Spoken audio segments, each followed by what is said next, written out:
En el nombre del Padre, y del Hijo, y del Espíritu Santo. Amén. Madre del Redentor, Virgen fecunda, puerta del cielo siempre abierta, estrella del mar, ven a liberar a tu pueblo que tropieza y se quiere levantar.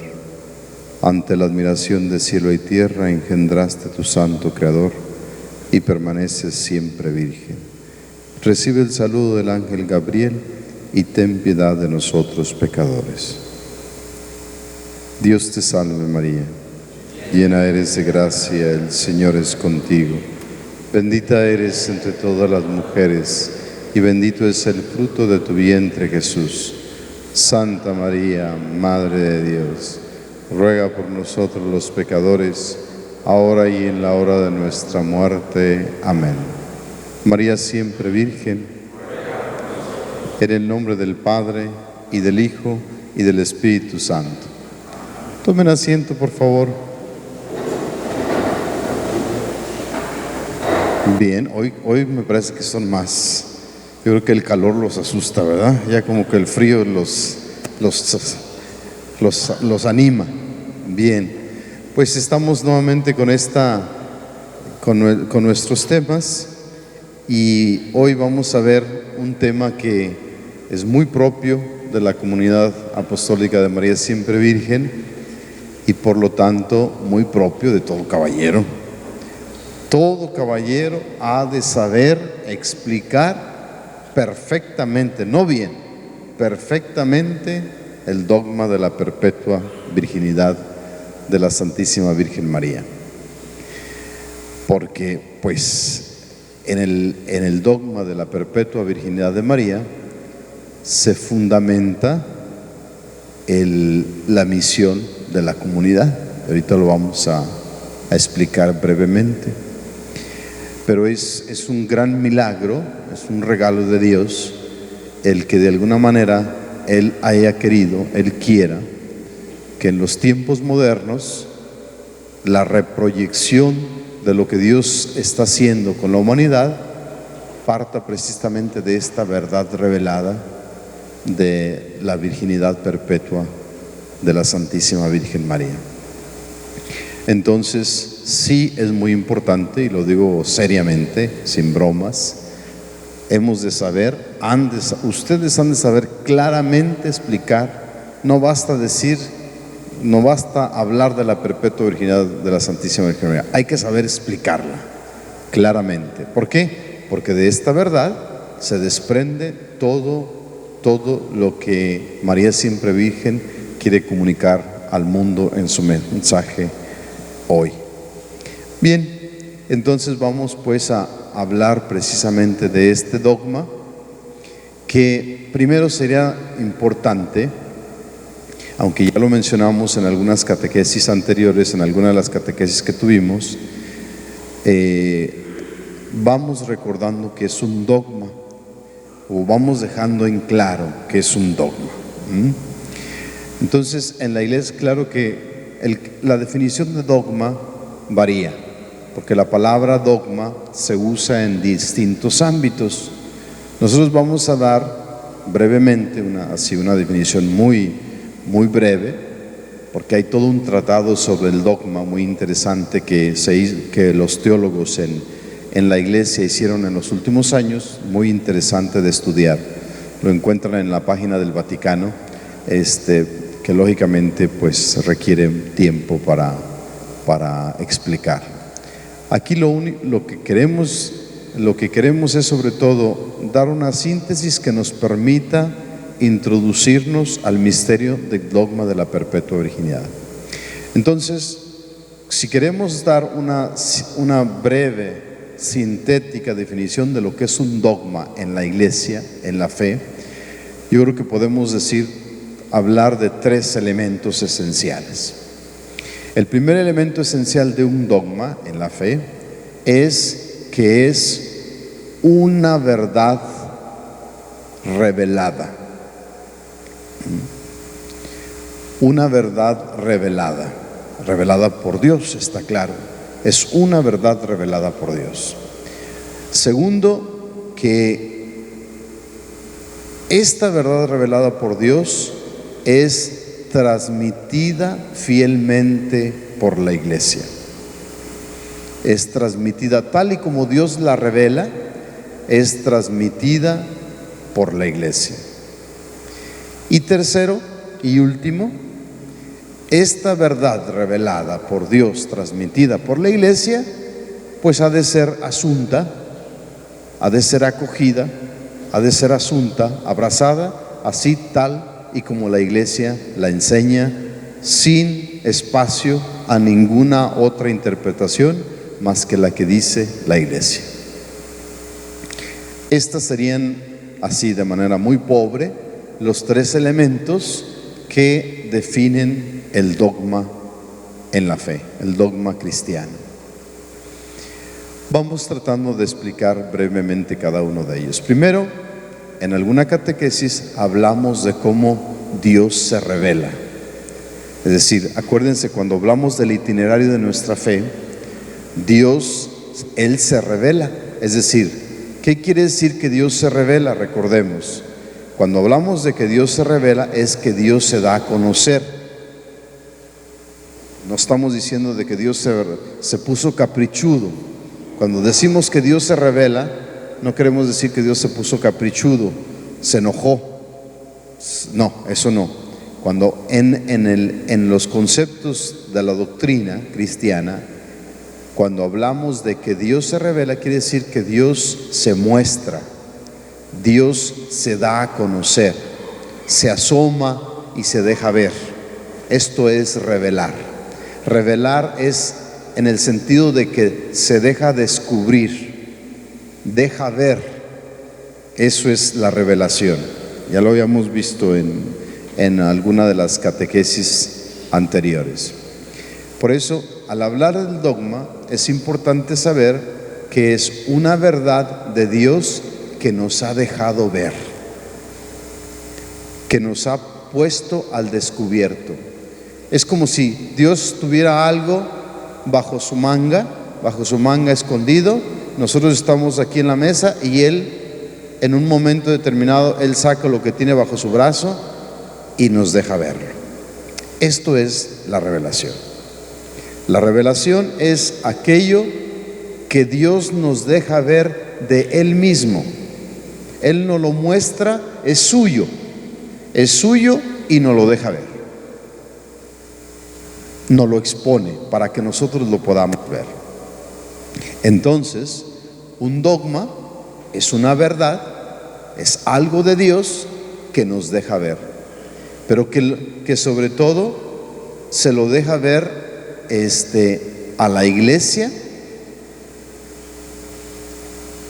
para que la transmita, para que la enseñe así tal y como se la deja ver Dios, y luego nosotros que somos creyentes estamos obligados, es decir, no hay espacio a ponernos a dialogar sobre si es posible, no es posible, así es verdad, no es verdad. Los dogmas no están sometidos a una discusión, ¿verdad? Si estamos de acuerdo o no estamos de acuerdo. De esto podríamos hablar largamente, pero no estamos hoy de aquí para hablar del dogma, solo es para tener una definición del dogma. Por ejemplo, no nos vamos a sentar en la iglesia no puede decir, a ver, pues vamos sentándonos para ver qué dice la iglesia, a ver qué dicen los fieles del infierno, si están de acuerdo en que haya infierno o no. Pues por mucho que nos pregunte si hay infierno o no hay infierno, díganme ustedes si depende de nosotros que haya infierno o no. Pues no depende de nosotros. Es decir, el infierno es una verdad de fe. O sea, es una doctrina dogmática, es un dogma. ¿Por qué? Pues porque es una verdad que Dios ha revelado, que Dios da a conocer, que existe y que pues no está sometida a un consenso. Que si hay alguien que dice que no hay infierno, bueno, pues ya lo sabrá, ¿verdad? No es cierto, no se crea. No, Dios nos libre, claro que no. Pero de todos modos espero que no tenga que ir para que no se quede con la duda. No, lo hay. La iglesia enseña que lo hay, que lo hay. Pero no lo podríamos someter a votación. ¿Qué tal si no? No, es que no se trata de eso. Es un dogma, es una verdad que Dios la ha revelado así y que no está sometida a opiniones. Bueno, esto es un dogma. Esto es un dogma. Y hay muchos dogmas en la iglesia. Hay muchos dogmas en la iglesia, ¿no? Una verdad, otro dogma, una buena verdad. Yo empecé con el infierno, pero fue así. Otro dogma. A ver, mejor ayúdenme ustedes. ¿Cuál sería, ayúdenme, cuál sería el dogma central de nuestra fe? Muy bien, la resurrección. Ese es el dogma de nuestra fe. Ese es el dogma central de nuestra fe, ¿no? ¿Por qué? Porque en base a la resurrección se fundamentan todos los demás dogmas, ¿no? Y lo dice San Pablo: si Cristo no resucitó, vana es nuestra fe. Es decir, ¿por qué? Porque la fe se sustenta precisamente en un dogma, en una verdad de fe revelada, que es Dios, que es Cristo, el Hijo de Dios, resucitado. Y ahí está el dogma, la verdad fundamental, la verdad piedra angular de toda nuestra fe cristiana, la resurrección. ¿Algún otro dogma? La Santísima Trinidad es otro dogma, exactamente. ¿Por qué? Porque Dios se ha revelado, Padre, Hijo y Espíritu Santo, y así es Dios.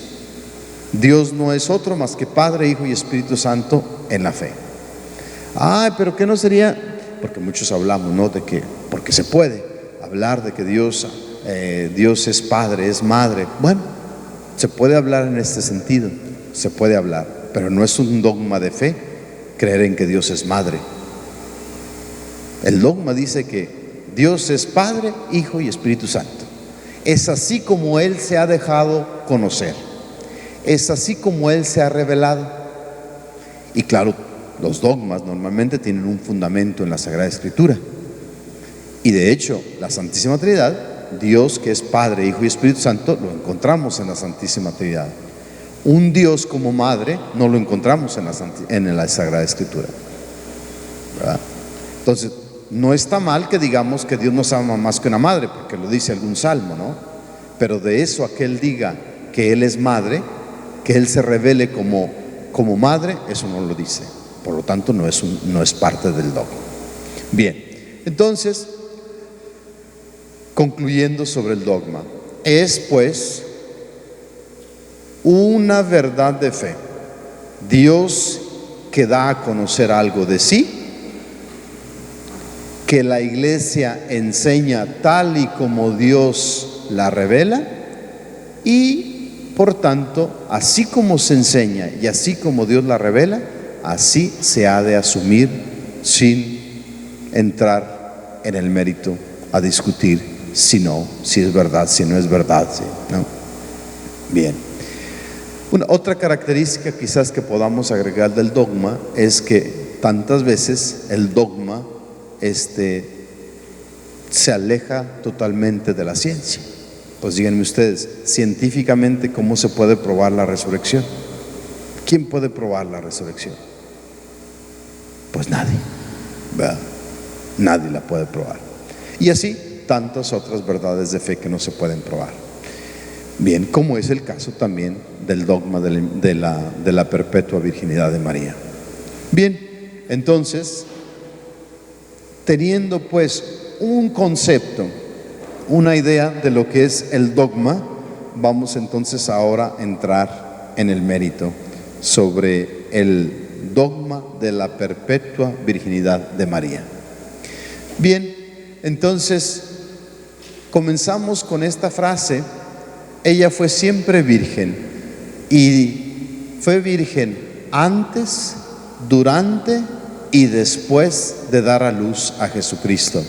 Fíjense que es muy importante recordar que sobre todo los dogmas en relación a la Santísima Virgen María Son dogmas, son verdades de fe que la iglesia empezó a estudiar sobre la posibilidad de que fueran esto, porque primero se escuchaban entre la gente.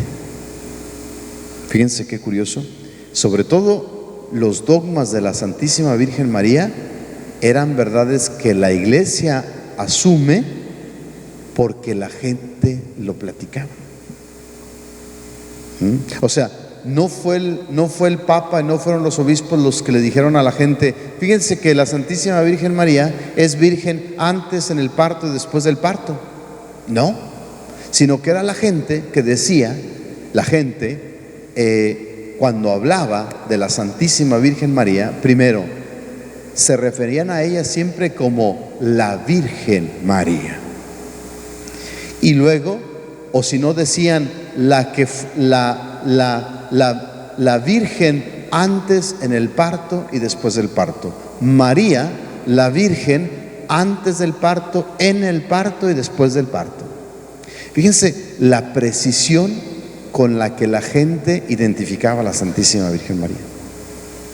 Y repito, esto era lo que se oía entre los primeros cristianos, porque ahorita vamos a ver los testimonios de cómo la Santísima, de cómo el dogma, sobre todo y también sobre todo el de la maternidad divina, el de la Asunción incluso, el de la Inmaculada un poquito menos, pero nos vamos a dar cuenta cómo realmente es algo que se escucha primero entre el pueblo, entre los fieles.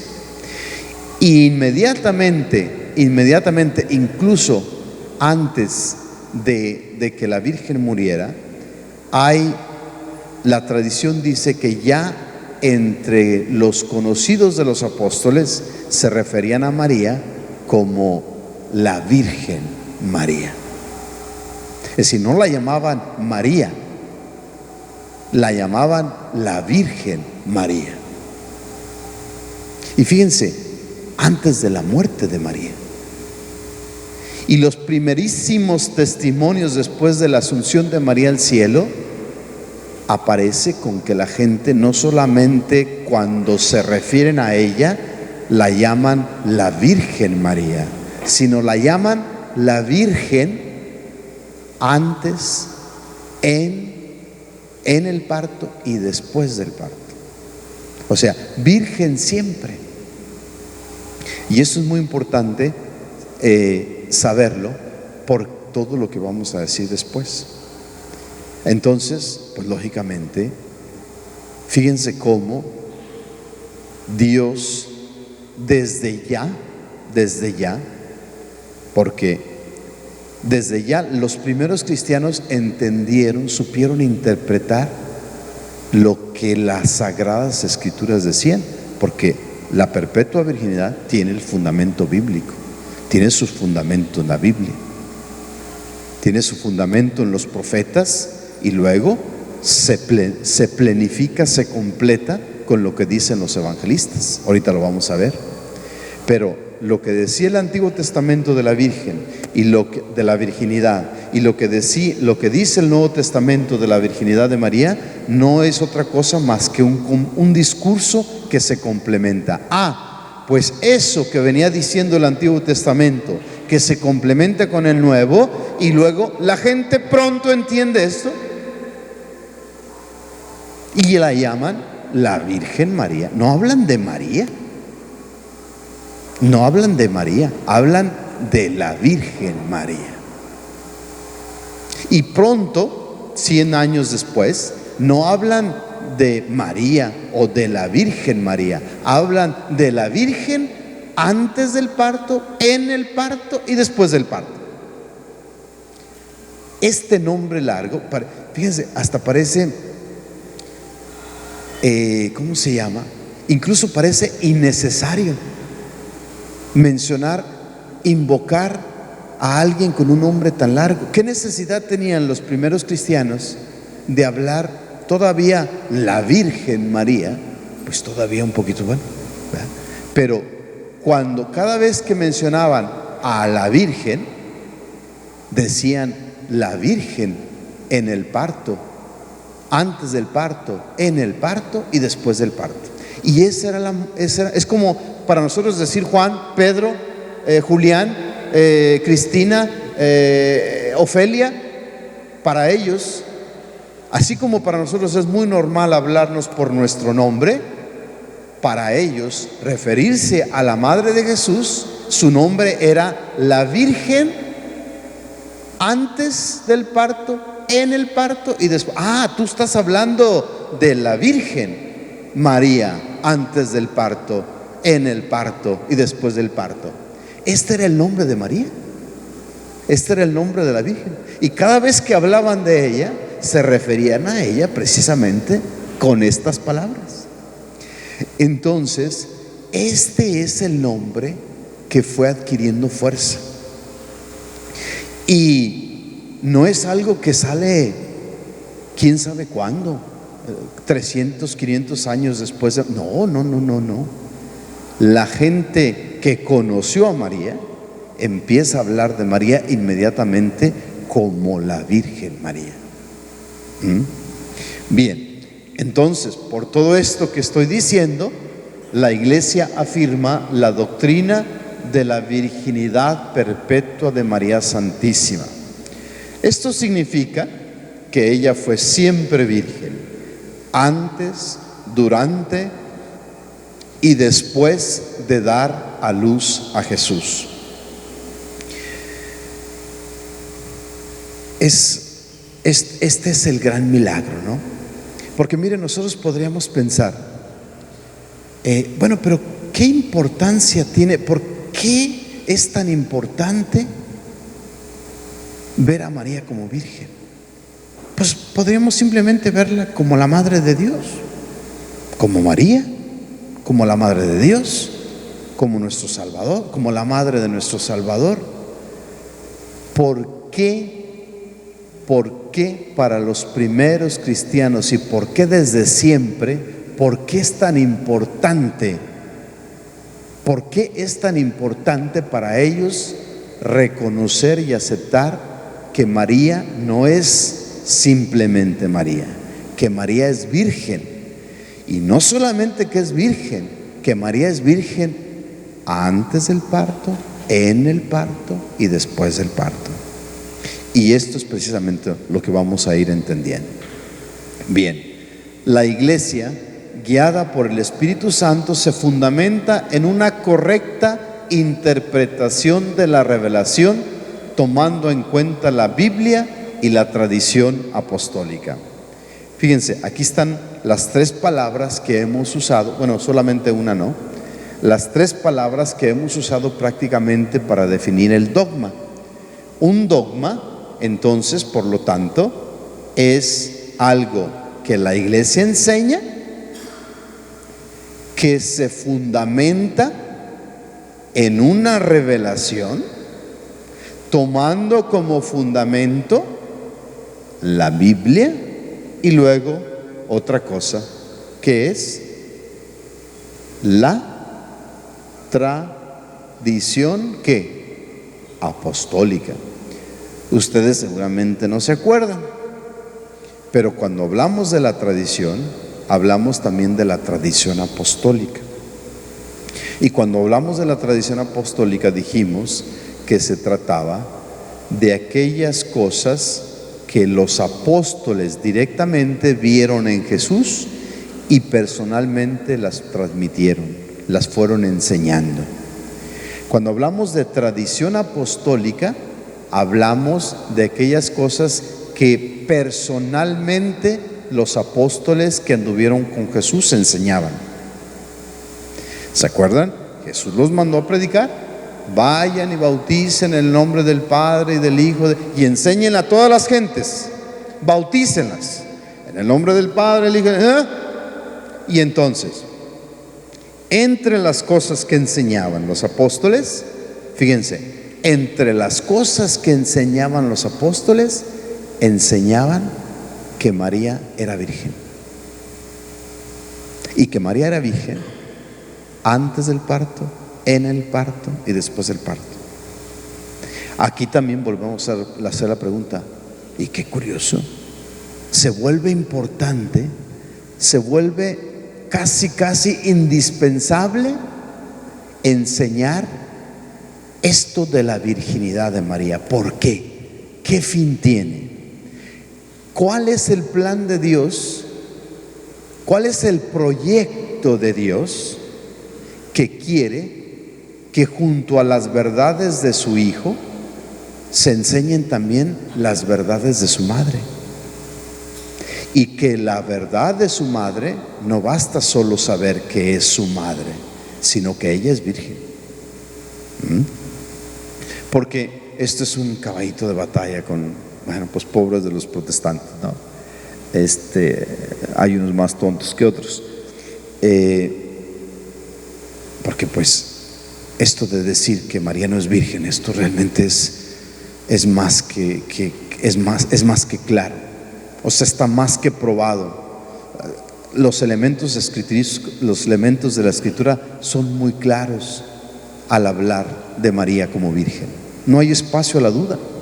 Y cada vez se demuestra, al conocer mejor las raíces de la cultura, de la tradición, del lenguaje bíblico, cada vez queda más en claro el por qué María era virgen, el por qué ella era virgen. Bueno, y entonces, en torno a las cosas que enseñaban los apóstoles, porque miren, los apóstoles podían hacer lo que los testigos de Jehová, simplemente centrarse en Jesús.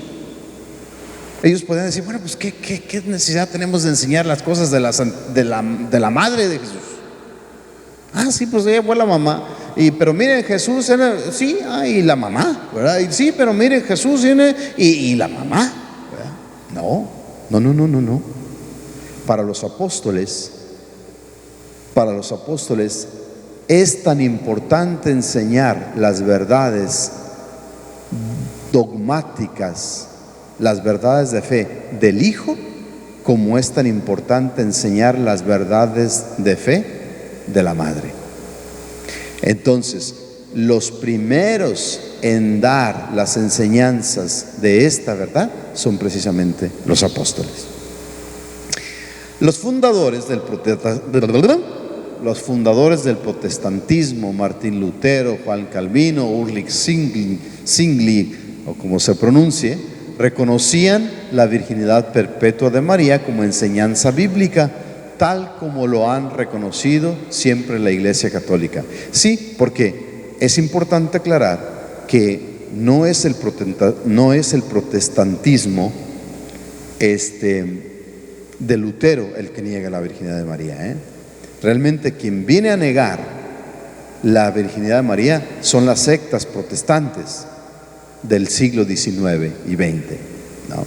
En realidad, el protestantismo que se separó de la Iglesia Católica en tiempo de Calvino y en tiempo de Lutero, ellos, aunque rompieron con la Iglesia, ellos seguían enseñando que María era virgen. Son estos protestantitos, estos de los últimos, estos del siglo XIX, las sectas que nacieron sobre todo en Estados Unidos, quienes empiezan de repente a negar la virginidad de la Santísima Virgen María, y bajo argumentos tontos, como lo vamos a ver ahorita, que no tienen fundamento, que realmente no tienen sentido. Ya no la cambiaron. En la Anunciación, bien, veamos las razones. En la Anunciación, el ángel le dice a María que concebirá un hijo. María respondió al ángel: ¿cómo será esto, puesto que no conozco varón? Dice la Santísima Virgen María. ¿Por qué María hace esta pregunta? Recordemos que conocer para los hebreos, en el lenguaje judío, significa tener relaciones. Si ella tuviera planes de tener relaciones con José o con otro hombre, entonces la pregunta sería absurda. Fíjense, el ángel le dice: vas a tener un hijo y se llamará y le pondrás por nombre Emmanuel. Fíjense, y le pondrás por nombre Emmanuel. Ya es un signo que se une al profeta Isaías, porque el profeta Isaías habla de que el Hijo de la Virgen será Dios con nosotros. Entonces, pero volvamos al argumento este. Recordemos, María ya estaba desposada con José. Y sin embargo, ella dice, bueno, pero ¿cómo va? ¿Y esto cómo va a suceder?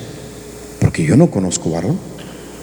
Yo no tengo relaciones sexuales con ningún hombre. ¿Cómo va a suceder esto?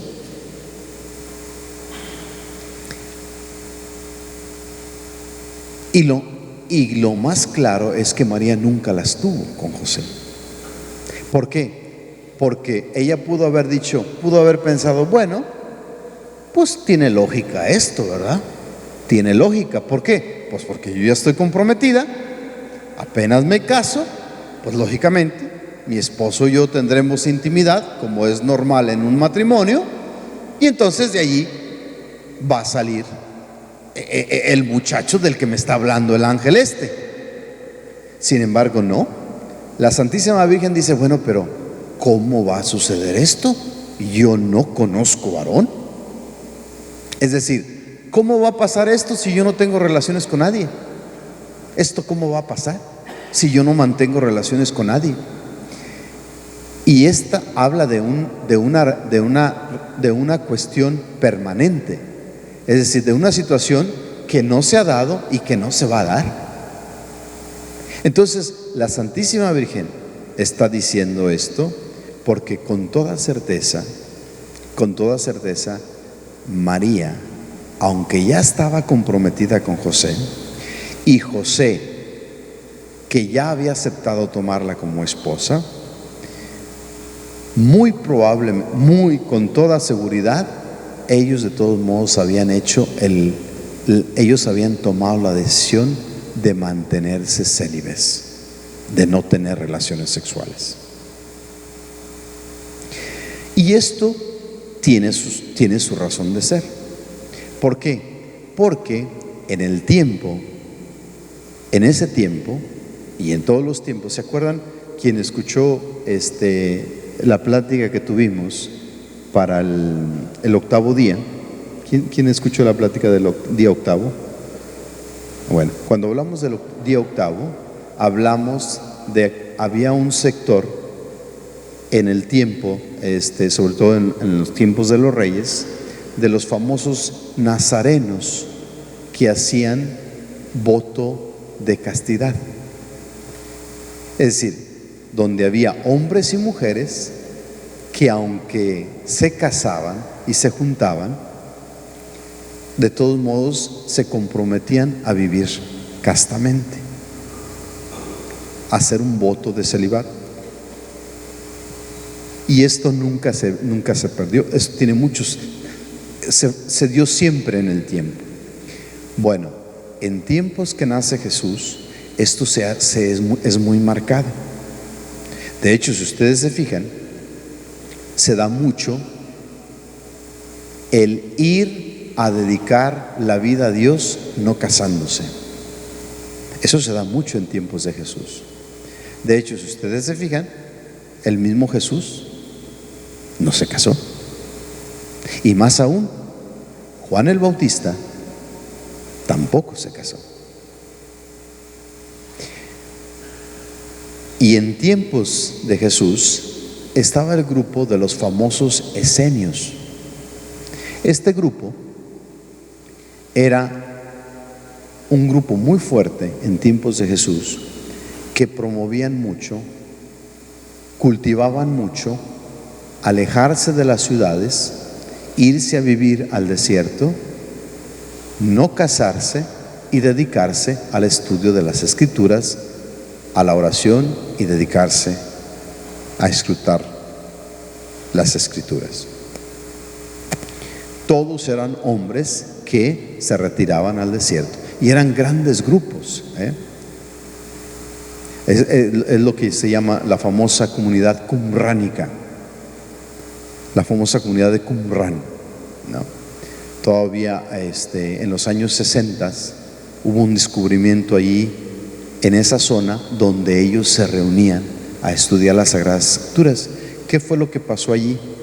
Que resulta que en los años 60, a finales de los 60, 70, por allí, un pastor que andaba cuidando sus ovejas, por ahí una oveja se le cayó en un pozo. Entonces él, en el tratar de encontrar la oveja, que la chiva, la borrega, no sé cómo le decimos aquí, ustedes en el norte tienen muchos nombres para cada cosa,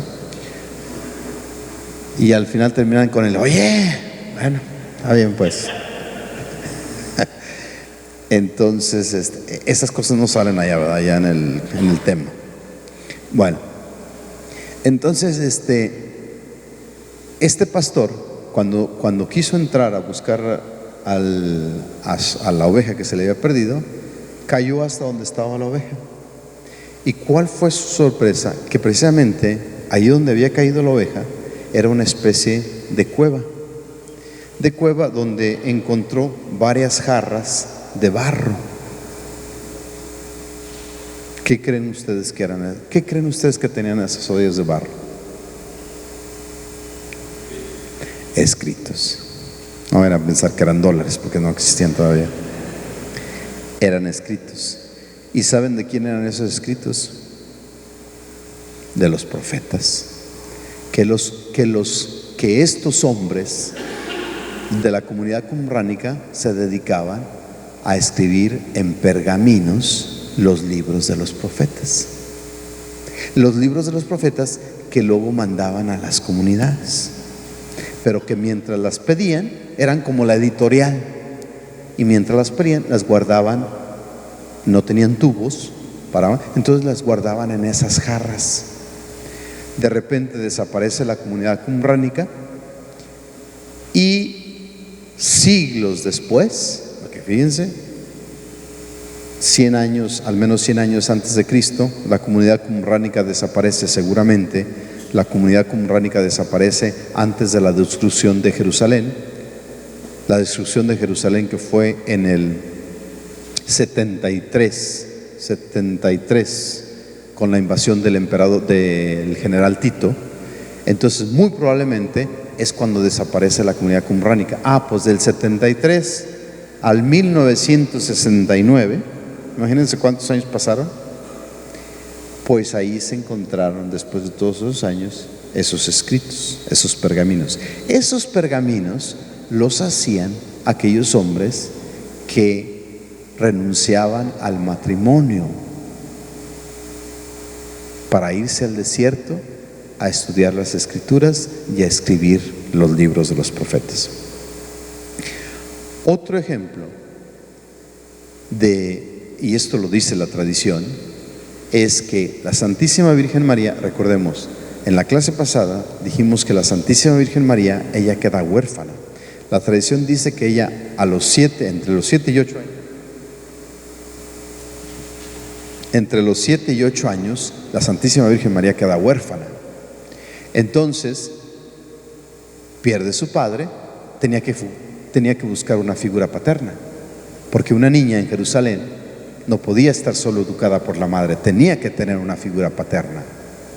Entonces, muy probablemente, la figura paterna de la Santísima Virgen María, acuérdense quién dijimos que fue, Zacarías. Zacarías, que era el esposo de ¿quién? De su parienta Isabel. Exactamente. Entonces, la tradición dice que María creció en el templo. Pues tiene lógica. ¿Por qué? Porque la costumbre era que si algún niño, y mucho más si era niña, quedaba sin el cuidado paterno, entonces tenía que buscar un tutor. ¿Y qué se hacía? Pues se llevaba a la iglesia. Y ahí se le enseñaban las cosas, las tradiciones judías a los niños, a las niñas y a los niños, y sobre todo a aquellos que no tenían padre. Entonces, con toda seguridad, la Santísima Virgen María fue de estas niñas que sin padre en la ciudad de Jerusalén, Zacarías, él era sacerdote, ¿a dónde puede llevar a la niña? Pues a la iglesia, al templo. Entonces Zacarías con toda seguridad le enseña las cosas que él sabe a María y luego la acerca al templo para asegurarla y para que tuvieran cuidado de ella y le dieran educación. Entonces la Santísima Virgen conocía muy bien, seguramente, las tradiciones del templo. Y entonces, en el templo, ella entra en esta mentalidad del voto, de la castidad. Y entonces, pero se llega a la edad de que hay que buscarle marido. No puede estar la niña siempre en el templo, porque la mujer, mientras es niña, mientras eran niñas, podían estar en el templo, pero ya cuando se llegaba a la edad de matrimonio, ya no podían estar en el templo. Entonces, ¿qué hacían para sacarlas del templo? Bueno, pues les buscaban un marido. Y al buscarle un marido, pues tenían que buscarle un marido que realmente pues fuera una persona digna de la niña, del adolescente que sacaban del templo.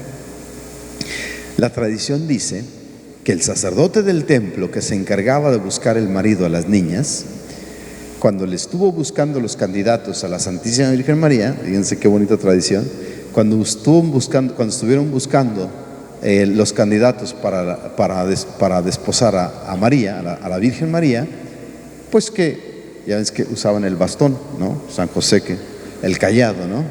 Entonces dijo, que cuando llegaron y estuvo buscando, le estuvieron presentando los candidatos para casarse con la Virgen María, aquel que el Señor le inspiró que aquel que llegaría con su bastón floreado sería el esposo de la Santísima Virgen María. Y por eso el cayado de San José, en la tradición, los verdaderos San José, las imágenes de San José tienen el bastón floreado con un ¿qué? Con un lirio. ¿Por qué un lirio? Porque el lirio es el símbolo de la pureza, de la castidad. Y entonces, ese es el esposo de la Santísima Virgen María. Entonces, por necesidad de salir del templo, ella se compromete en matrimonio, pero llegan al acuerdo, seguramente, de que no va a haber relaciones íntimas entre ellos, de que van a vivir en castidad. Y luego, la tradición también dice que San José era viudo.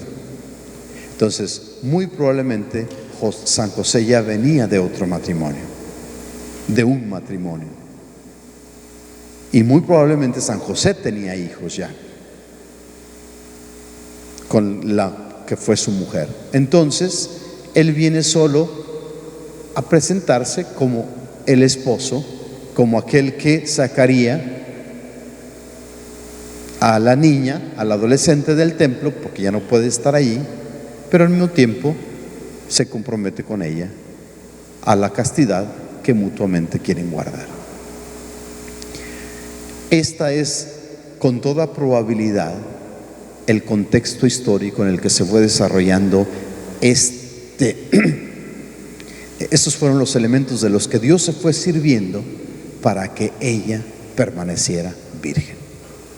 Bien, por eso, desde el principio, como se puede constatar al leer los padres de la Iglesia, los cristianos han entendido en este pasaje que María tenía un voto de virginidad que debía mantenerse aún en caso de matrimonio.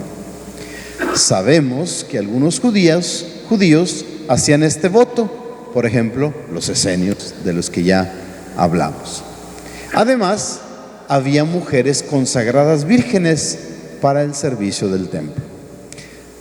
La virginidad, la castidad y la virginidad no eran una novedad en ese tiempo, realmente se hacía. Y muchos hombres y mujeres, sobre todo aquellos que se querían poner al servicio del templo, hacían este voto. Adelante. Los protestantes, ¿qué objetan ¿Cuáles son los argumentos que dicen? Muchos protestantes niegan la virginidad perpetua de María. Se basan en una mala interpretación del capítulo 1, versículos 24 al 25, que dice así. Es en el Evangelio de San Mateo. Fíjense bien los evangelistas, que realmente solo son dos y es importante. Ustedes los han de saber de memoria. Despertado José del sueño, hizo como el ángel del Señor le había mandado, y tomó consigo a su mujer, y no la conocía hasta que ella dio a luz un hijo y le puso por nombre Jesús. Este conocer del que habla San Mateo, entonces los protestantes dicen, ya ven, entonces María dijo, cuando el ángel le habló, ella dijo, ¿qué le dijo al ángel? ¿Y cómo va a ser esto si no conozco? Y San Mateo, al capítulo 1, dice que San José, ¿qué? No la conocía hasta que ella dio luz al hijo.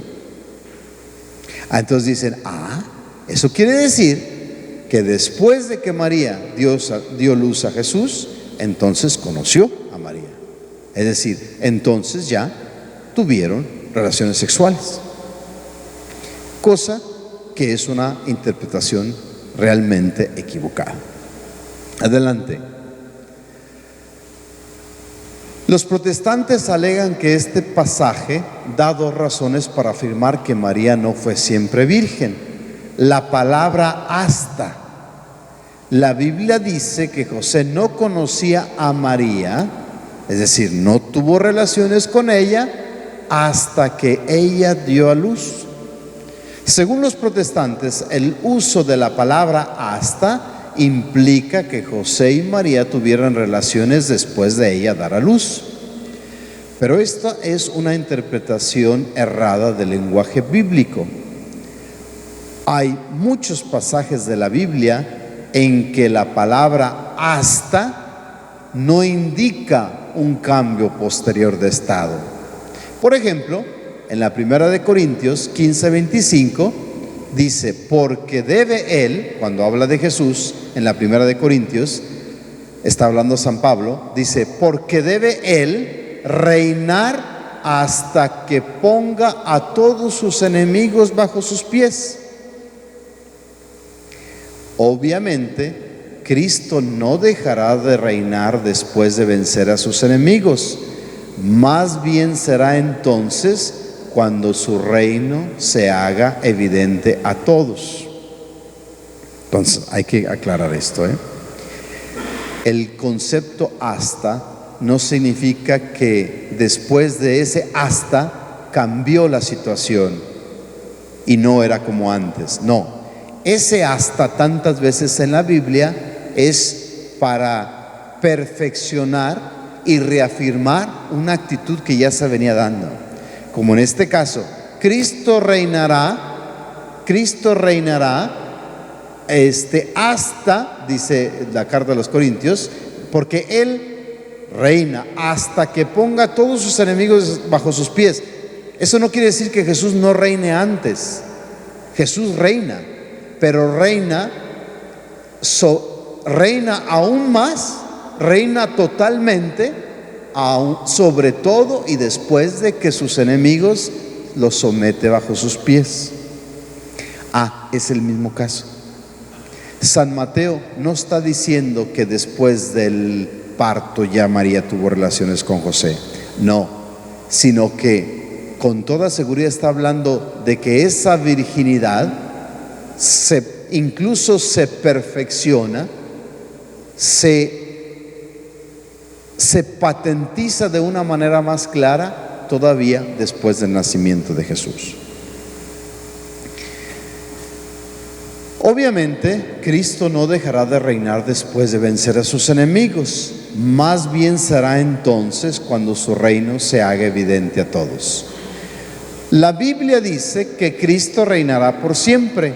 Lucas 1, 32, 33. Y así tenemos otros ejemplos del uso de la palabra hasta, que no es cambiar de estado, sino todo lo contrario, reafirmar el estado que se está viviendo. Pero bueno, hay muchos ejemplos y ahorita ya no tenemos el tiempo de detenernos en todos, pero creo que con esto es más que suficiente. Adelante.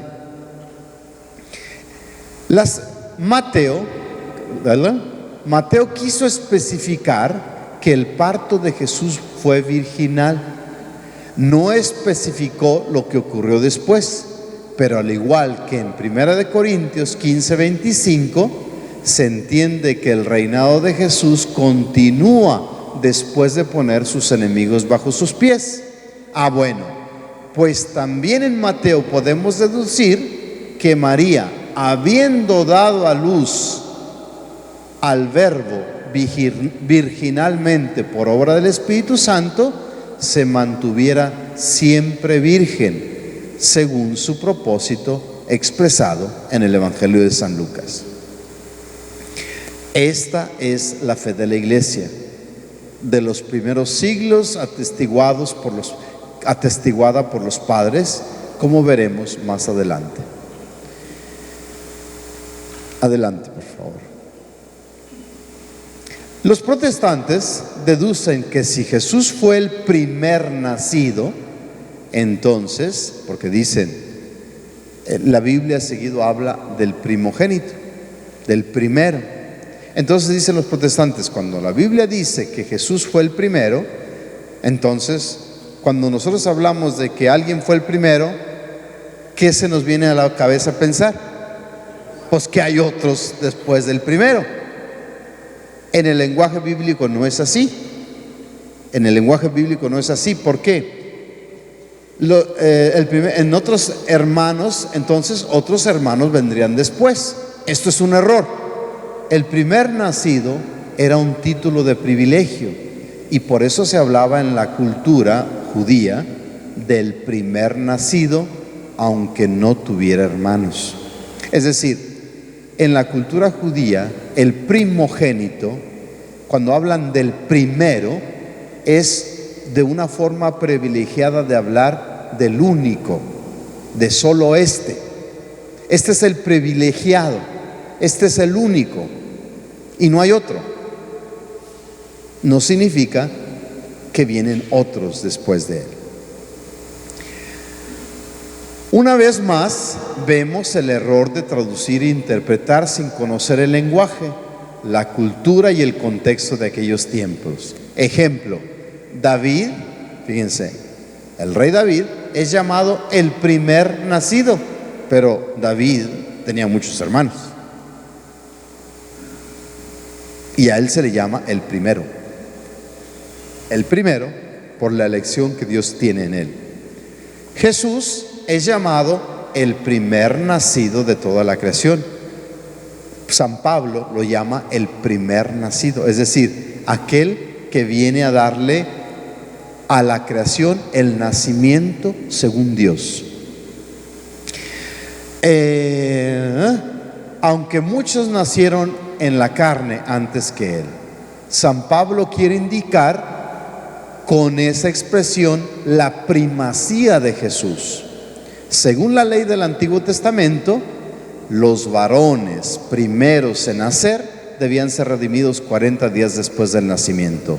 Estos eran primeros en nacer, sin saberse si serían o no hijos únicos, pero eran llamados los primeros. Bien, adelante. También argumento de que Jesús tenía hermanos.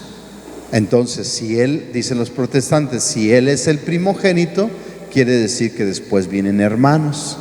La Biblia nos habla de los hermanos de Jesús, pero jamás menciona hijos de María. Y fíjense, los evangelios hablan de los hermanos de Jesús, pero no hay absolutamente documentos que digan que María, ni siquiera pseudo documentos, ni siquiera por allí algo que diga que María tuvo más hijos. Se habla, en todo caso, se habla de los hermanos de Jesús, pero nunca se habla de hijos de María, más que de Jesús. Es necesario entender, por tanto, que en el arameo, lenguaje de Jesús y de los apóstoles, utilizaban la palabra para referirse a hermanos como a parientes y miembros del clan familiar. No existe el concepto primos en el lenguaje arameo. Hermano es aquel que es parte del clan, que es parte de la familia, de primos, sobrinos, sobrinos, nietos. Todos esos son hermanos mientras se identifica que son de la misma familia, porque no existe el concepto primos. Entonces, de todos estos se pudo hablar en relación a Jesús. Por eso se habla de los hermanos de Jesús, pero nunca se habla de los hijos de María. Qué curioso. Adelante. ¿Qué dicen los padres? Esto es muy interesante. ¿Qué dicen? ¿Qué hora es? Ay, Dios mío, qué rápido se va el tiempo. Bueno, ¿qué dicen los padres en relación a la virginidad perpetua de María? Bien, hay un protoevangelio que se llama el protoevangelio de Santiago. Yo ya se los había mencionado. ¿Se acuerdan aquel momento cuando hablamos de ¿Alguien se acuerda cuando les hablé del protoevangelio de Santiago? Les conté una historia de la Santísima Virgen María muy interesante que no cuentan los evangelios, pero sí la cuenta el protoevangelio de Santiago. Se trata de aquel momento en que habla el protoevangelio de Santiago. Con esto sí se van a acordar, y si no les voy a aventar el micrófono, con esto sí se van a acordar. Se trata de que el protoevangelio de Santiago nos habla de un encuentro del ángel Gabriel con María, no en su casa, sino en otro lugar. ¿Alguien se acuerda? Yo se los mencioné. En el pozo. Santiago habla, el protoevangelio de Santiago, el protoevangelio, es decir, no es canónico, pero existe el protoevangelio de Santiago. Él cuenta, es el único que cuenta que la Santísima Virgen María encontró al ángel en el pozo, en el agua. Ella andaba en el agua cuando le habló el ángel. Los evangelistas, nadie habla de que María encontró al arcángel en el pozo.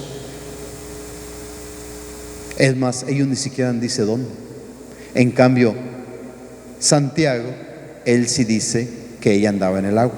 Incluso dice que cuando le habló, ella se asustó, aventó la olla y la rompió y corrió a su casa, asustada. Pues ahí va el ángel a buscarla a la casa. Y por eso, cuando el ángel va a encontrarla a su casa, las primeras palabras que le dice son: no temas.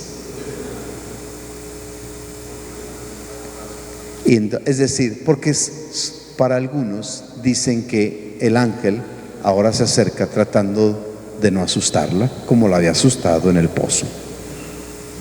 Bueno, este mismo protoevangelio, que es mucho posterior a los evangelios, cerca del tiempo en que vivió la Virgen, tiene como tema principal demostrar su virginidad perpetua. Este documento relata que cuando se profetizó el nacimiento de María, su madre, Santana, la ofreció para el servicio del Señor, tal y como Samuel había sido ofrecida por su madre. Este evangelio es testimonio escrito de que María sí fue a educarse al templo, porque Santiago nos dice que fue su madre misma la que la llevó. Y luego, María desde muy pequeña sería, de acuerdo al testimonio del protoevangelio de Santiago, María desde muy pequeña sería de las mujeres consagradas al servicio del templo según la costumbre judía. Esta vida al servicio del templo no permitía ocuparse de hijos, por lo que requería la virginidad perpetua. Adelante. Entonces, esto es pues en relación a la perpetua virginidad de María, esclareciendo y descartando toda mentira sobre cualquier duda de la virginidad de María. En base a estas verdades y en base a la voz de los fieles desde los tiempos apostólicos, desde las personas que escucharon a los apóstoles, ellos ya desde entonces enseñaban que María era virgen. Y era así como se le llamaba y era así como se le invocaba. Era uno de los títulos más comunes escuchar de María. María, Madre de Dios, y la Virgen María, Madre de Dios. Bien, y entonces, afortunadamente, inmediatamente después de los tiempos de los apóstoles, encontramos la voz de los padres de la iglesia.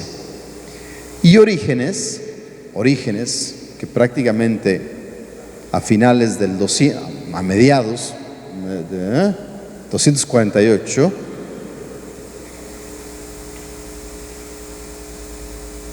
esto es después de Cristo, Orígenes defendió la virginidad perpetua de María. Es decir, Orígenes siempre habló y defendió que María era virgen. San Atanasio, claro, otro gran padre de la iglesia, decía que sobre Jesús, que Él tomó verdadera carne, fíjense, de la siempre Virgen María.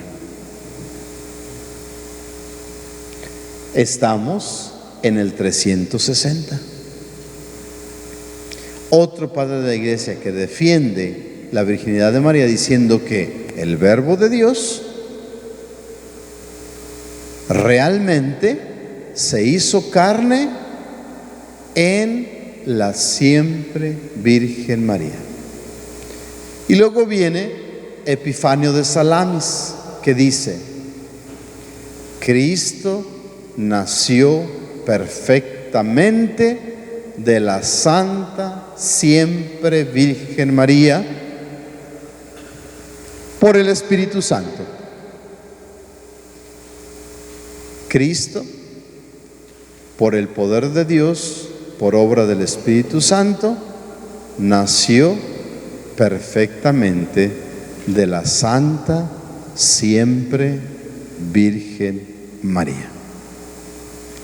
Y luego San Jerónimo nos dice: en cuanto a Victorius, yo afirmo lo que ya ha sido probado por el Evangelio, que él habló de hermanos del Señor no como hijos de María, sino hermanos en el sentido que he explicado, es decir, hermanos en cuanto a relación, no por naturaleza.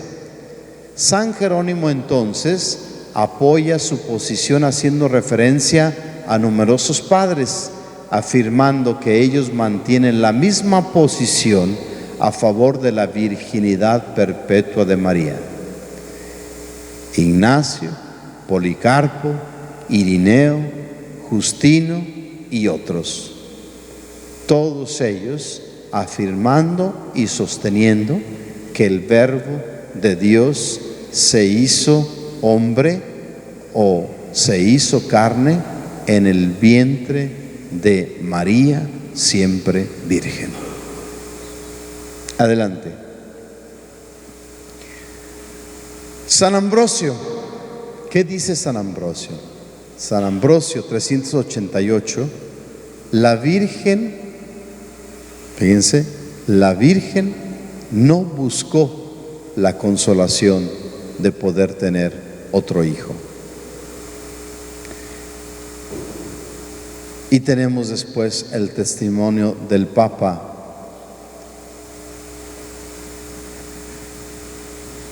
Tenías buena razón de estar horrorizado de pensar que otro nacimiento puede venir del mismo vientre virginal del que Cristo nació según la carne. Se ve que sobre todo el año 200, o sea, ahí, luego inmediatamente después del periodo de los apóstoles, comienzan estas cartas que van y vienen, estas posturas de los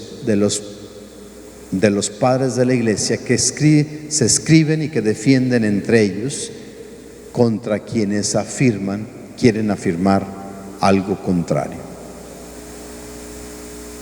Y entonces, gracias a eso, pues aparecen todo un sinfín de escritos desde el inicio, donde ellos insisten en defender que María fue siempre virgen.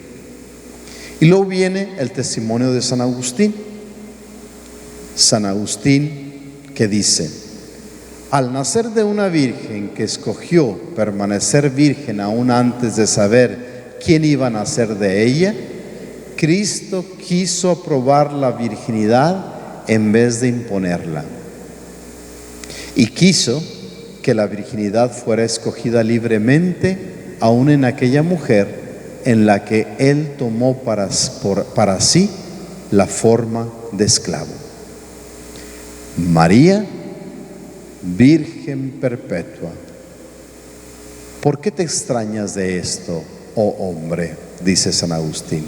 María, Virgen perpetua. ¿Por qué te extrañas de esto, oh hombre? Es un sermón de San Agustín. Herejes llamados antidicomaritos son aquellos que contradicen la virginidad perpetua de María y afirman que después de Cristo naciera ella y se unió con un esposo como uno. Es contra esta herejía contra la que escribe San Agustín. Porque realmente, si ustedes se fijan, estas herejías fueron posteriores al periodo apostólico. Los primeros cristianos no tenían la menor duda. Ellos no entraron en este conflicto. Ellos nunca se pusieron a discutir y a analizar si realmente María era virgen o no era virgen. No, ellos desde ya empezaron a decir que María era virgen. La Virgen María. Acuérdense, había otras vírgenes, las vírgenes del templo, pero ellos hablaban de la Virgen María, antes, en el parto y después del parto. Lógicamente, para distinguir el gran milagro y la gran obra de Dios que la distinguía entre aquella costumbre muy típica del tiempo, de muchas mujeres que estaban sirviendo en el templo y que también eran vírgenes. Sí, la diferencia es que esta sí dio a luz a un hijo, pero ella permaneció virgen. No obstante, dio luz al Hijo de Dios. Adelante. Cirilo de Alejandría dice: él, refiriéndose a su hijo, él mantuvo a su madre virgen aún después de ella dar a luz. Y luego el Papa León I dice: virgen ella permaneció. Y luego ya, mucho más adelante, ya estamos en el 553, el Concilio de Constantinopla confirmó la doctrina de la encargación del Verbo en María.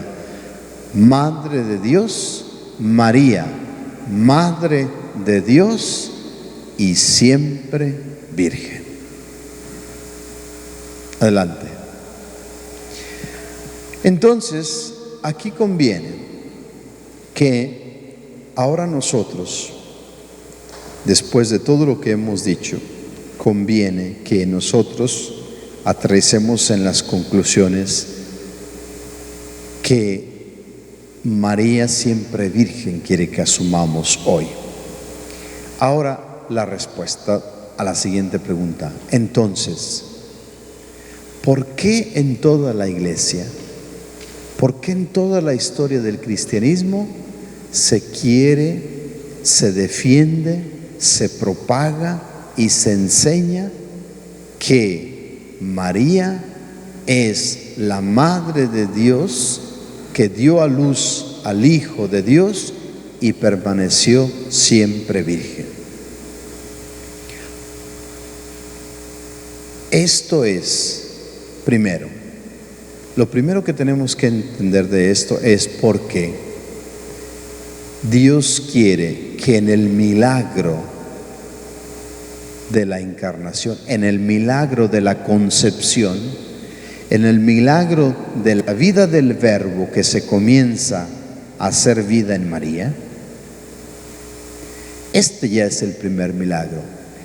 El primer milagro es que el Hijo de Dios se está haciendo vida sin involucrar a ningún hombre en el vientre de la Virgen María.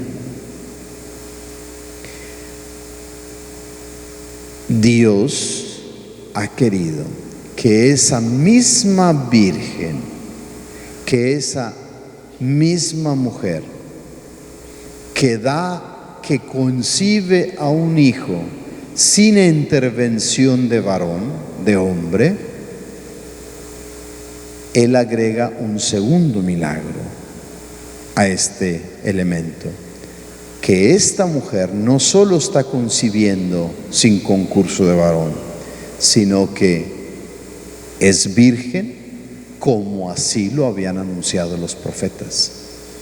Los profetas habían dicho, decían que el Mesías que estaban esperando nacería de una virgen.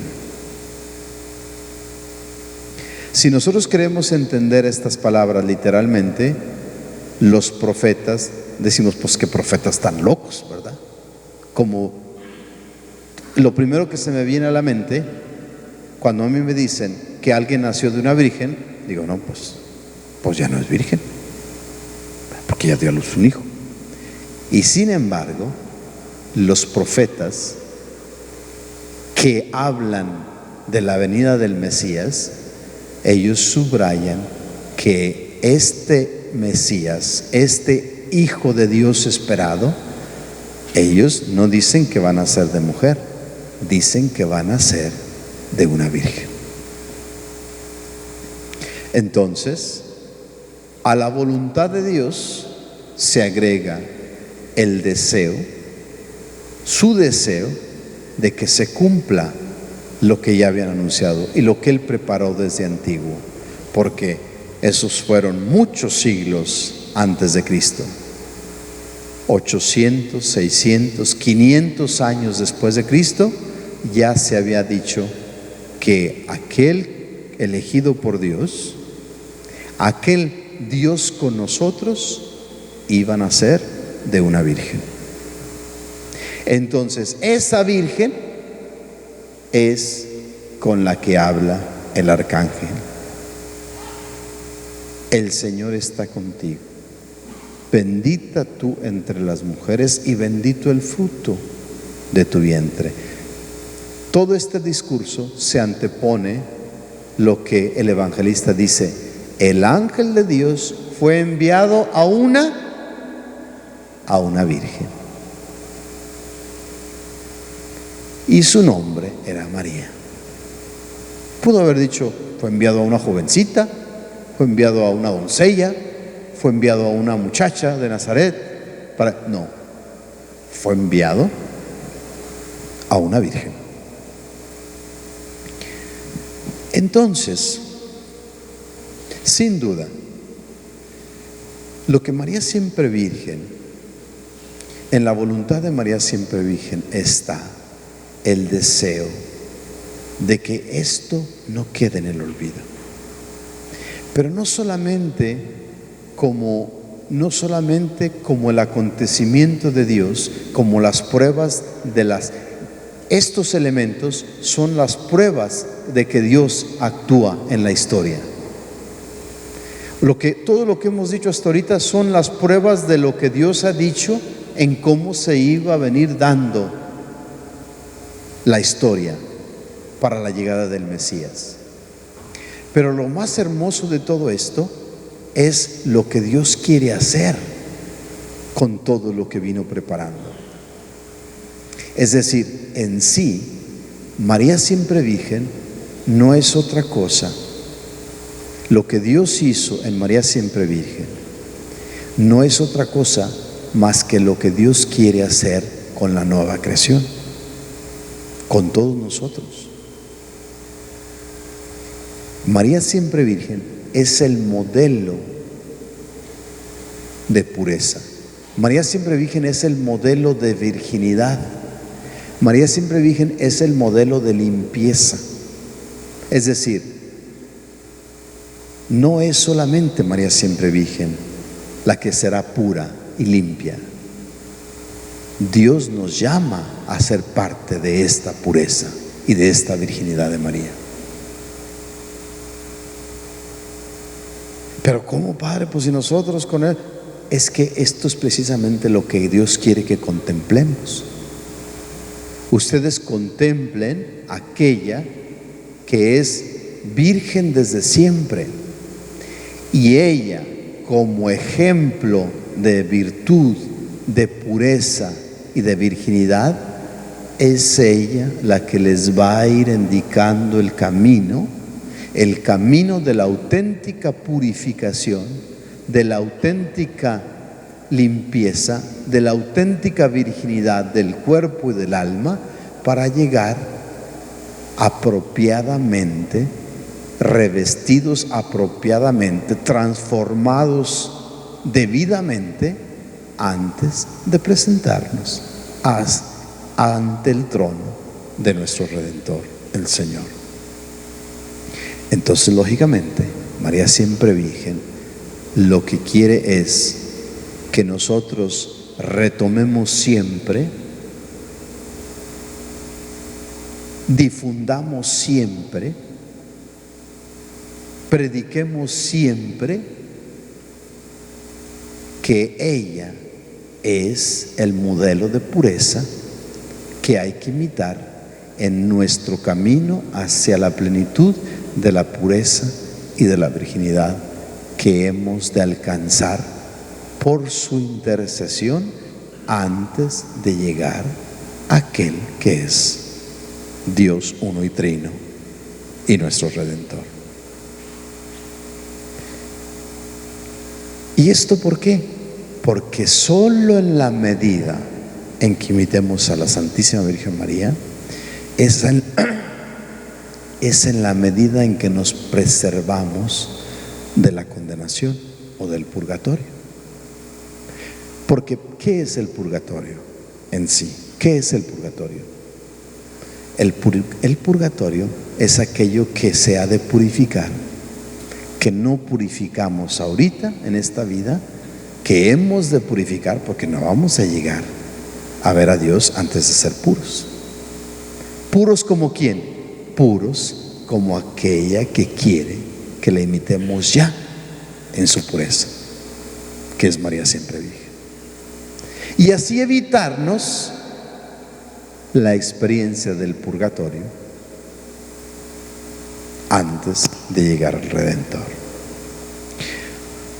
Pues María siempre virgen, interceda por nosotros. Amén. Pónganse de pie.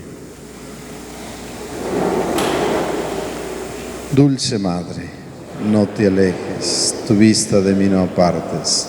Ven conmigo a todas partes y solo nunca me dejes, ya que un minuto de instante como derramar el Hijo y el Espíritu Santo. Muchas gracias, buenas noches.